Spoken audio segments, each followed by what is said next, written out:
Good morning you guys, it's Karen and I thought I would come and do some empties for you. I've got a big box of empties that I've built up here.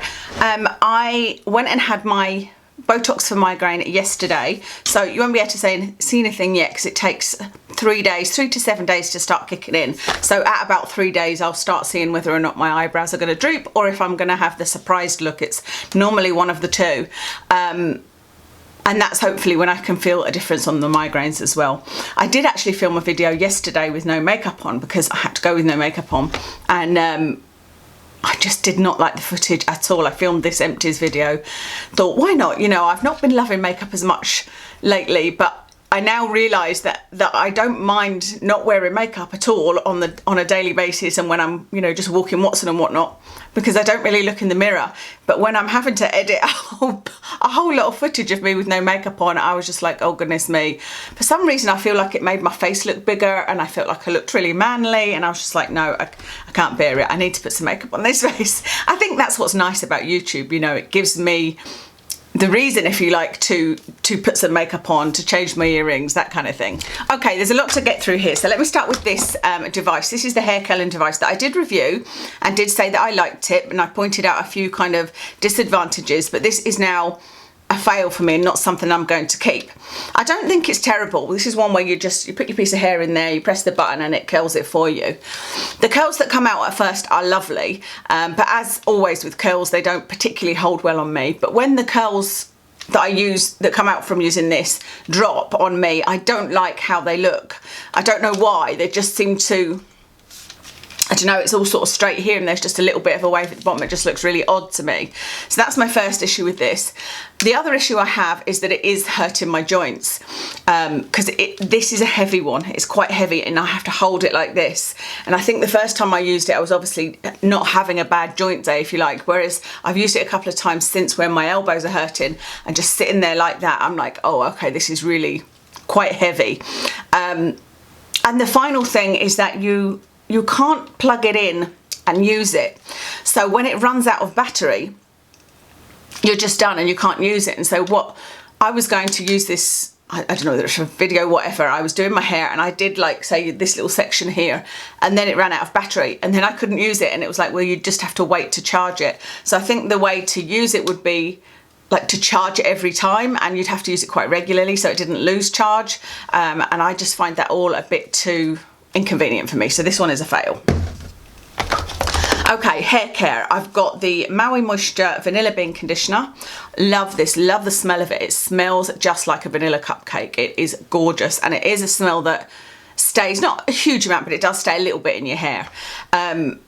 It's probably one that I would repurchase, but it's one that is not, it's very, very moisturising. It's quite a thick conditioner and it's not overly suited to me using loads of it, because what I found happens is my hair gets a bit greasier when I use this quicker.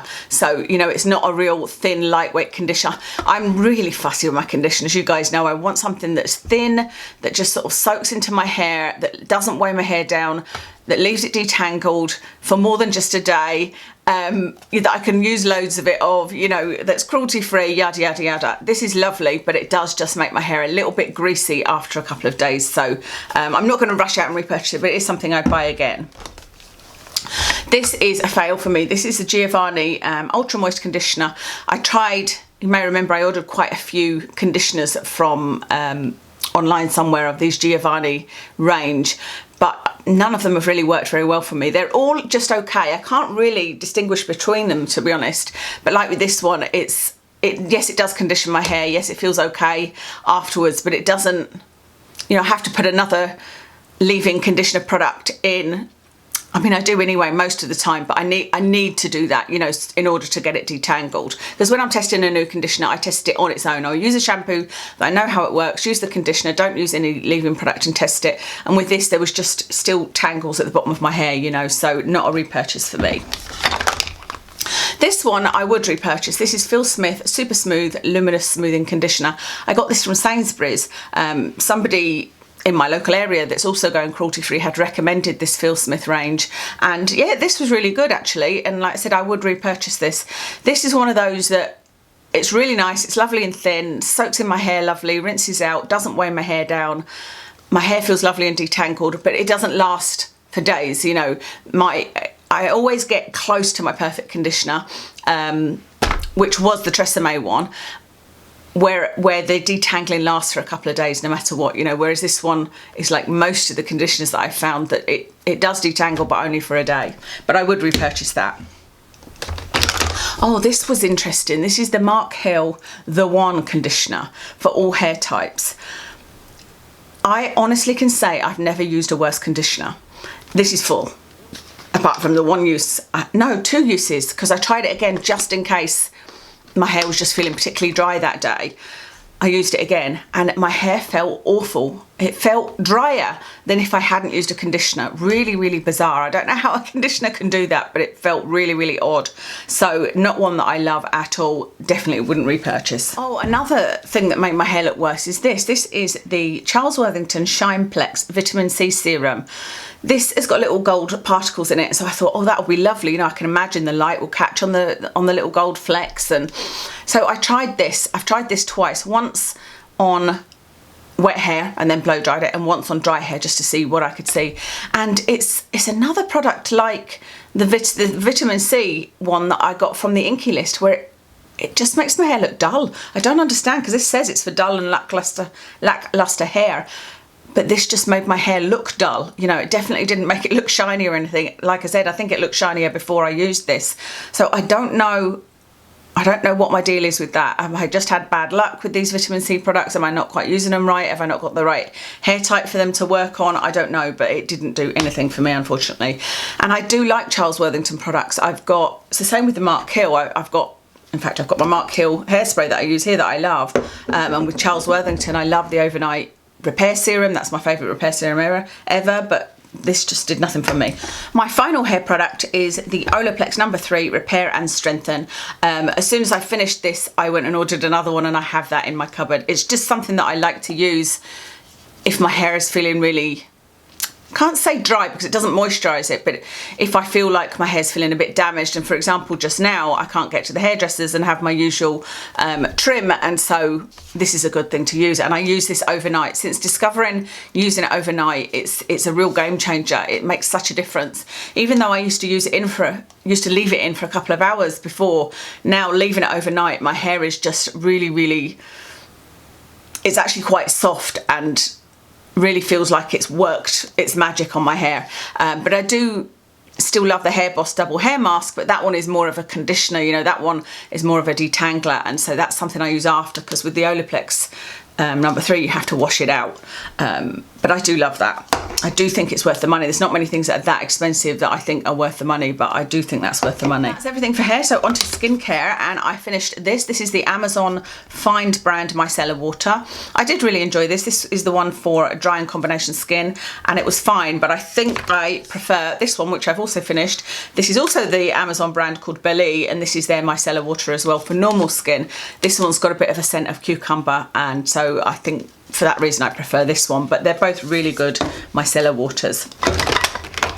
This is the First Aid Beauty Hello Fab Coconut Micellar Makeup Melter. I actually really enjoyed using this. It's not an inexpensive brand, as you know, the things are fairly expensive, but this is nice as a treat, and I probably would purchase this again. I generally use some kind of oil and water makeup remover, or I just take it off you know, with a makeup removing cloth in the shower.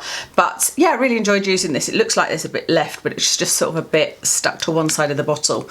But this was really pleasant to use. It's just like a gel cream, and was pretty good at removing makeup, so I did enjoy that. Talking of an oil and water product, this is the Superdrug Vitamin E Dual Phase Cleansing Oil. So my favourite is the Inky List oil and water cleanser. I also like the Glossier Milky Cleansing Oil, and of course I like the Niod. It's just an oil, it's not an oil and water one, but this is a great dupe for those, and it does a really good job at removing makeup. The only thing I found, and I don't know why, because I always used to love this smell, but the smell, it's a bit of a baby powder smell, but I found it a bit overwhelming this time. It was just a bit overpowering, and so it is something I think I'd repurchase in the future, especially if I was trying to save pennies, but I need to wait until that scent is kind of out of my mind, if that makes sense, because I just found it too much this time, but it is really good. I used up my eye masks. These are the Hydrogel Collagen Eye Masks. nothing left at all. They're just those little gel eye pads, and I already got another pot and started using them because I did a TCA peel on my eyelids. I'll talk about that more in its own kind of video. I'll probably demonstrate it the next time I do it. But with this one, my eyes were peeling more and they were drier, and these were really, really good. I could really see the difference putting one of these on each eyelid after that, you know, where it was dry and peeling and then taking it off. You could just see how much hydration you get from it. So I really enjoy these. I'm not bothered about the collagen part. I don't think that means anything, but the Hydrogel seems to work really well for me. So I'm really enjoying those. This is the Derma E Firming DMAE Serum. I had a search. I was looking for a product to use that had alpha lipoic acid in it, and I had wanted to buy the one from The Ordinary, but they don't seem to do it anymore. And I found this one, and it's got DMAE in it, which is also a good ingredient. It's also got a vitamin C ester, so I thought, why not? Let me try it. I used it for a couple of days and was then like, why can I smell lavender? You know, and then I realised it was this, and it's got lavender oil in it. I don't know how I didn't notice that on the ingredients, because I didn't buy it in the shops. I bought it online, and normally, you know, I would check the ingredients, but I think it was quite low, but still quite overpowering. I mean, I don't like the smell of lavender as it is, but I just don't want an irritating oil in my skincare. And so it's a shame, because I did try to use it. I did try to continue using it, because, you know, it wasn't a cheap one, but it's just no good. And I've kind of proven that, because I then used another product with fragrance in it on my neck, and my neck is still recovering. It's still dry here, but you guys saw the state of it before, and that was just as a result of using fragrance. It can sensitize you to other things, so that was a disappointment. I finished the Ordinary Buffet, the giant size. I did like this, but I don't think this is a repurchase, because I prefer the Ordinary Matrixyl, which I've actually also used up. So this is the Matrixyl 10%, this is the Buffet. I found that the Buffet one peeled more under skincare, and also the Matrixyl one just feels nicer. It's a kind of silky feeling.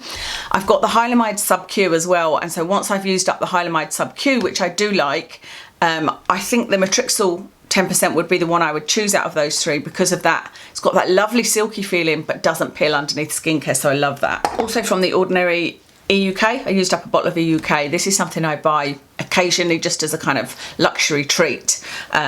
It's got that lovely sort of warming feeling. It's an oily feeling. I just really enjoy using that, and so occasionally I'll just, if I'm shopping on the Ordinary, I'll buy a bottle of this, or the resveratrol and ferulic acid. And I think last time the resveratrol and ferulic acid was sold out, and so I bought this one.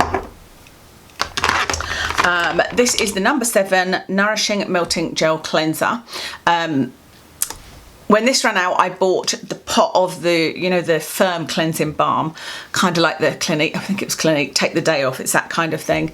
And actually I prefer that one now, I've realised. This one is pretty good. It's a lot more liquidy, obviously, being in a tube, but this one does sting my eyes slightly, whereas the other one doesn't, and the other one's just as good at taking makeup off. So I don't think I'll repurchase this. I think I'll stick with the solid one. That's what I meant, the solid one. Oh, still number 7. This is the Cica Rescue Skin Paste. I really, really enjoyed this. You can see how much I used of it. This is, so does it say on the back?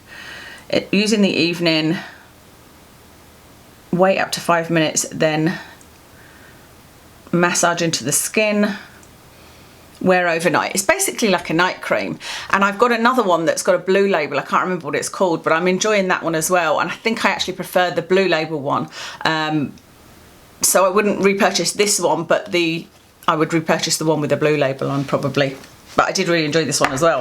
I finished the Timeless 20% vitamin C, ferulic acid and vitamin E. This is not a repurchase for me. I just think it's a nice enough serum. It feels okay, but it doesn't feel amazing. It doesn't feel luxurious to me. And it's £30 including postage for me. And so I prefer to use an ethylated ascorbic acid. That's something that I find really luxurious to use, and I really enjoy it, and my skin feels lovely using it. This one I just haven't noticed any difference, you know, like I said, it's quite expensive, so that's not a repurchase for me. This is the NIOD Survival 30. I love this. This is a tinted SPF, and I do really enjoy this, and this is something that I would definitely repurchase in the future. I've got so many sunscreens to use up, that I'm not going to immediately rush out and repurchase it, but it's definitely one I'd consider if I was looking for one again in the future. Another sunscreen, actually, this is the Ultra Sun Face Mineral SPF 30. The weird thing is this, there's ultralight mineral sun protection for the face. I don't find it ultralight, but this tube has actually malfunctioned in that none will come out. And I did manage to get it to work where you'd squeeze the tube and press this and a little bit come out.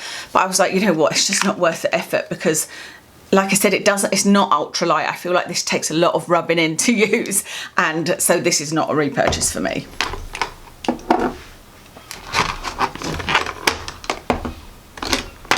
Oh, I used this up and I really enjoyed this. This is the Cosrx Ultimate Nourishing Rice Overnight Spa Mask. I got this in Boots. It was just a whim purchase. Saw it in Boots and thought, why not? I think it was about £17. So again, it's not, you know, drugstore type price, but I really enjoyed this. There's no fragrance in it. It feels like a gel cream, which seems to be the kind of thing I enjoy, you know, but it's still really, really nourishing. And I love that I could use this on my eyes. I've really gone off using eye creams and whatnot, so I look for something that I can use on my eyes, and this didn't sting my eyes, didn't make them water, felt like it hydrated them. You know, I could use it all over my face, eyes, neck, everything, and so that's something I'd consider repurchasing.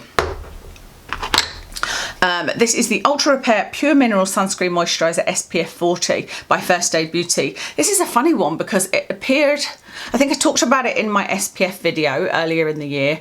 Then it may have appeared in a favourites because I was really enjoying using this on top of my ethylated vitamin C, I think it was.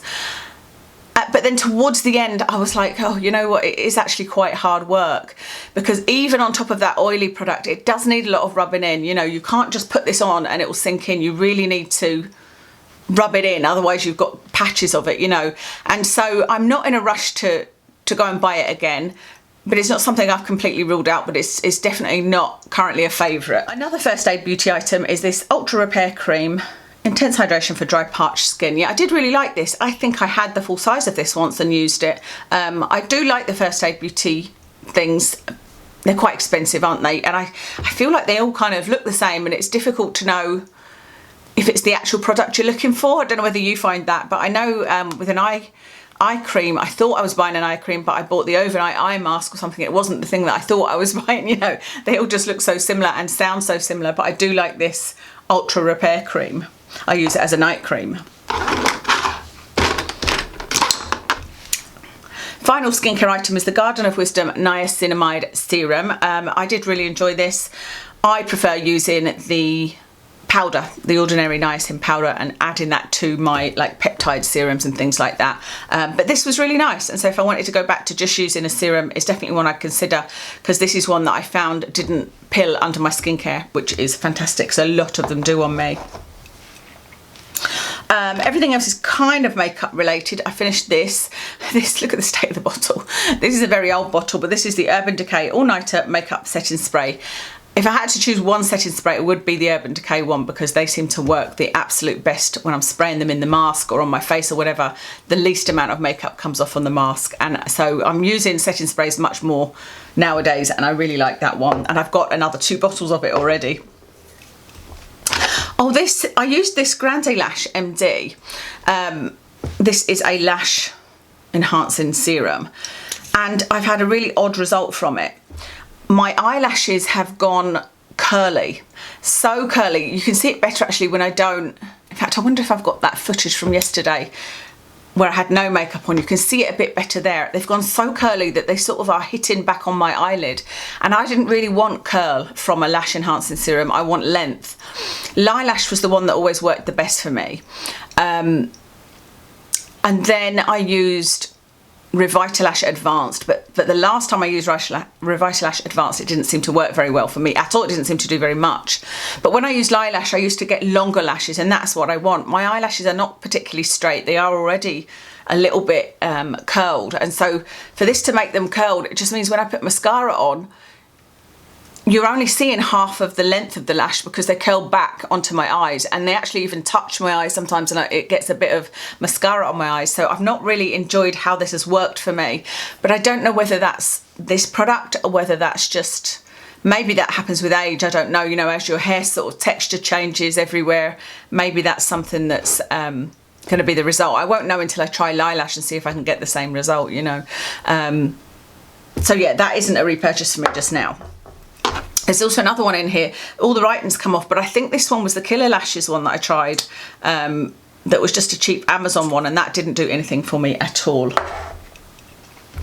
So in here is the Barry M eyeshadow primer lid lock.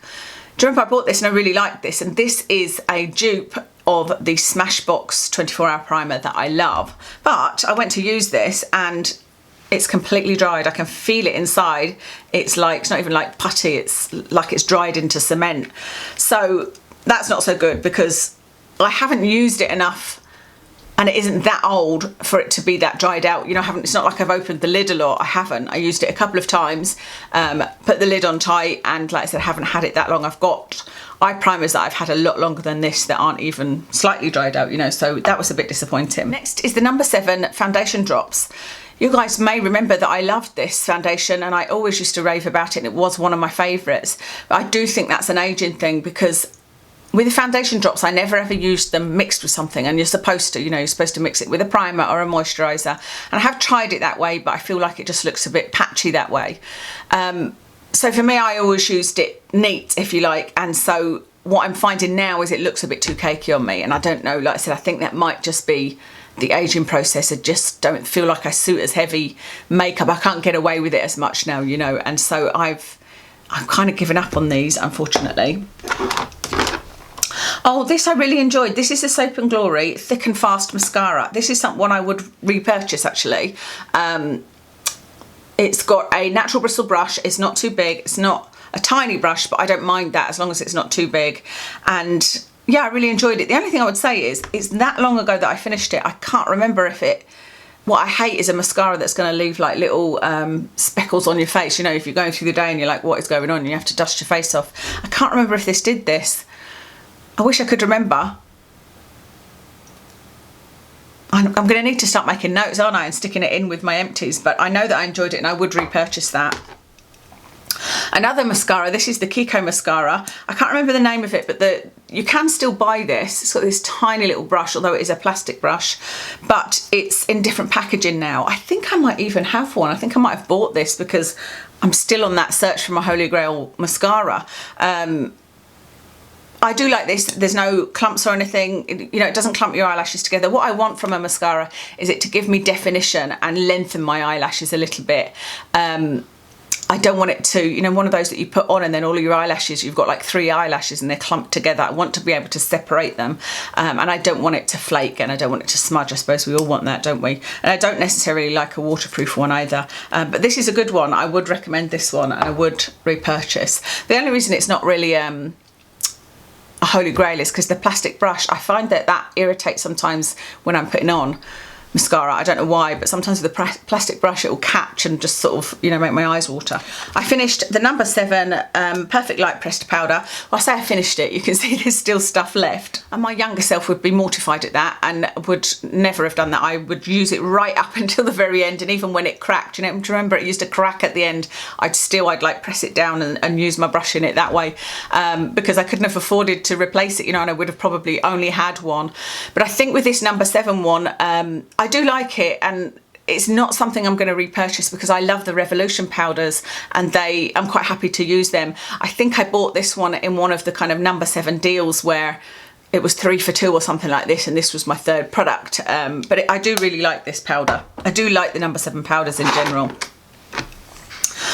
This is the Obsession Brow Pomade in Redhead. I really liked this. I haven't seen Obsession makeup in Boots for a while. I don't know whether I've just not looked or whether it's not there, but anyway, I do really like this brow pomade. It doesn't look like I've used much, but you don't need much brow pomade at all. You'll know if you've ever tried one, but this one is just too dark for me. I've tried using it very, very lightly, and it just looks even darker than that on my eyebrows, and it's just way too dark for me. Actually, it might have been okay today, because today my eyebrows are probably too light because I've put this red dye in my hair. So maybe I should keep it for that, and maybe I should have used it today. 2 eyeliners from NYX. One is just my usual the matte liquid liner that I love, and that's empty. I've got another one and I'll always have one of those in. They never disappoint me. And then I've got the NYX Epic Ink Liner. This is a kind of felt tip type liner.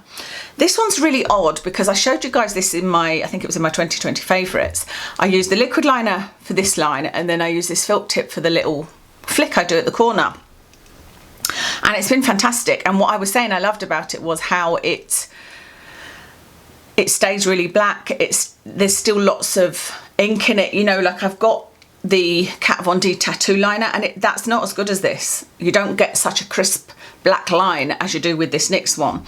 However, I used it again after showing it in the favourites, and I did my line like this, and suddenly it sprayed and there was little black dots all over my eye.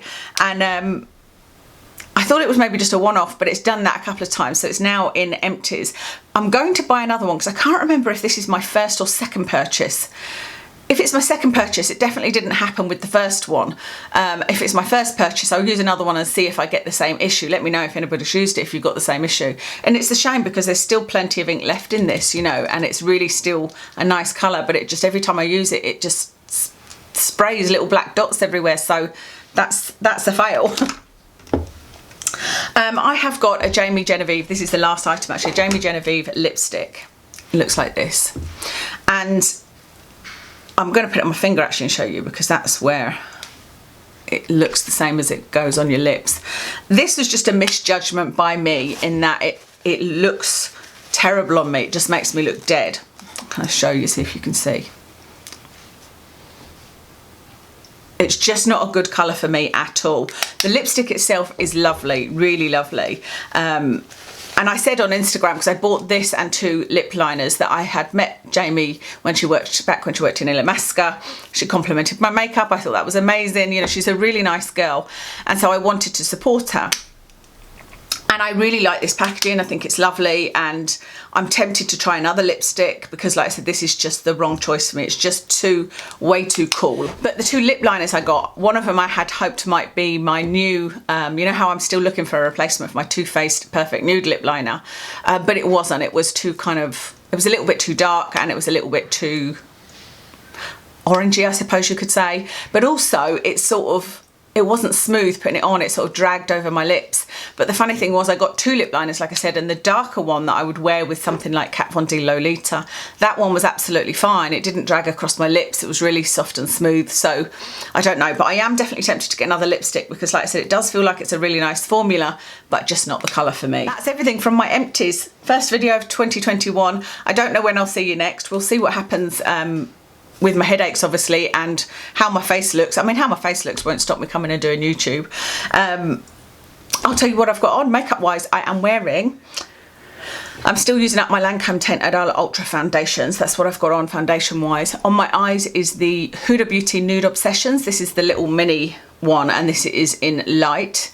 On my lips is the Too Faced liquid lipstick in Sugar Cookie, I think it's called. And then on my cheeks I use a blush by MAC called Melba. That's everything. Thank you so much for watching today, and I'll speak to you again soon.